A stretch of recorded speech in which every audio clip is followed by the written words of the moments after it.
Welcome back to Go With Us, and this is the Festival of Light.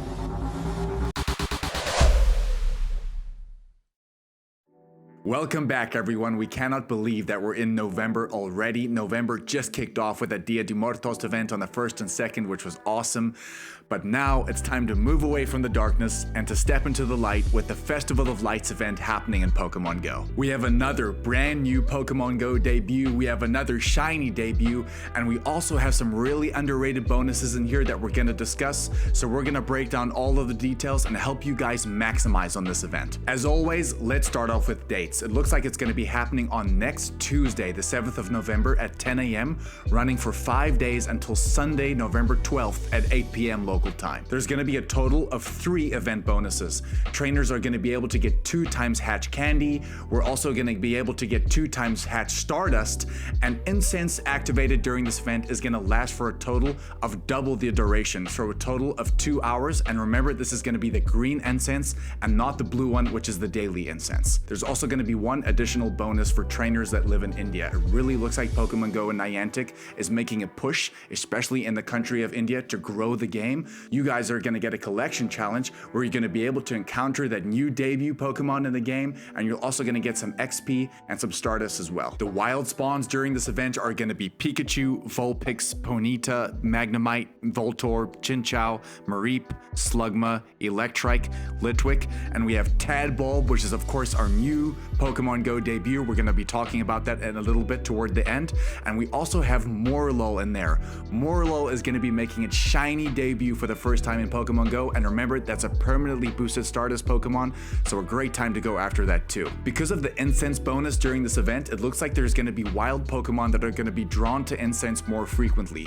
Those Pokemon are going to be Alolan Geodude, Hisuian Voltorb, Slugma, Volbeat, Illumise, Blitzel, Litwick, Litleo, Dedenne, another chance at that Morelull, and we have Tadbulb in there as well too. We also have event-themed 7-kilometer eggs. Hatching from those, we're going to have Elekid, Magby, Dedenne, and we're also going to have Morelull in there. And it's a great time to mention that if you guys hatch a Morelull from a 7-kilometer egg in this event, it has an even higher chance of being shiny than it would be in the wild. It's a pretty small egg pool, so it might be a decent chance at a great new shiny in the game. There's going to be event-exclusive timed research where trainers are going to be able to complete tasks that are actually going to reward them with no encounters this time, but a new avatar item in the shop, which is that brilliant pink tie-dye shirt. I must say, I feel like this shirt is really underrated, and again, it's for completely free, so why not do it? There's going to be event-themed field research tasks that are going to be focused on the Festival of Lights.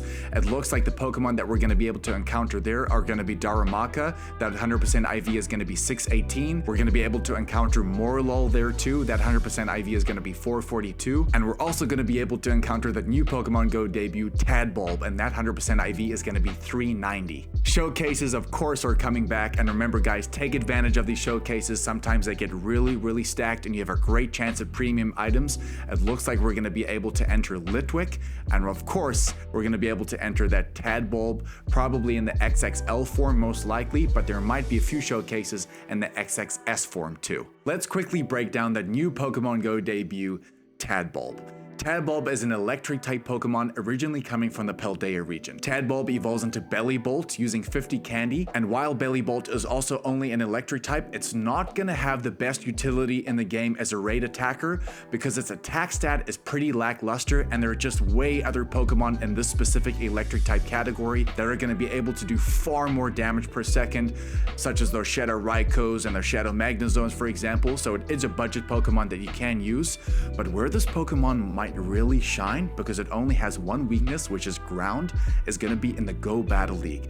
This Pokemon has a max CP of over 3,000, and I must say, potentially in the Great League and in the Ultra League, because of its really good stamina and defense stat, this Pokemon is really bulky, so it's going to be able to stay on the battlefield for quite a long time, and depending on the move pool it gets, From what I've seen though, it's predominantly an electric and kind of water type move pool, but who knows, in the meta, this might throw a bit of a shakeup, and it could be a really nice bulky Pokemon to have in the back to do some damage for you guys. So I would say a pretty boss, bulky Pokemon, especially to use in the Go Battle League. There's another new avatar item that's gonna hit the shop, which has more of a kind of actual Festival of Lights design on the shirt, and I believe this is gonna be available after the event as well. So a pretty cool shirt to go after, but to be 100% honest with you, that free shirt from the free timed research I think is a lot better. Moving on to our main tip of this event, and that is definitely going to be focusing on the bonus of 2x Hatch Stardust. Guys,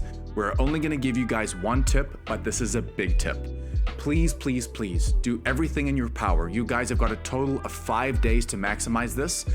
Hatch batches of 12 kilometer eggs during this event and hatch them on a star piece. Depending on how many batches of 12 kilometer eggs you actually hatch, you have the opportunity to get like 500,000, 600,000, 700,000 Stardust from these hatches. Remember, if you hatch one 12 batch on a star piece, without this bonus, you're gonna get like maybe 60 to 100,000 Stardust if you're very lucky towards the 100,000. But if you hatch it on a 2x Hatch Stardust, which is exactly what this event is, you guys can accumulate like 200k, up to 200k per batch. Just hatch 2 or 3 of those batches, guys. You're gonna absolutely reel in the Stardust. There's definitely been an effort from Niantic and Pokemon Go to make Stardust more accessible in the game because it's such a good commodity to have in abundance. So please, guys, maximize on this. You've got 5 days, so grind those grunts, get those rocket radars, and make sure to get as many of those 12 kilometer eggs. It's gonna make a huge difference to your Stardust count. I actually have mine already ready to go. If anyone wasn't aware, remember that there's gonna be a Mega Garchomp raid day, which I believe is on the Saturday. Don't worry, Go With Us is gonna be breaking down all of those details, and if this Pokemon is worth it, that shiny is off the chain. We cannot wait to release that video for you guys, and we'll leave a link up here so you guys can check that thing out as well. But guys, remember, go with us, enjoy the Festival of Lights, and we'll be sure to see you on the next one, baby. Shoo.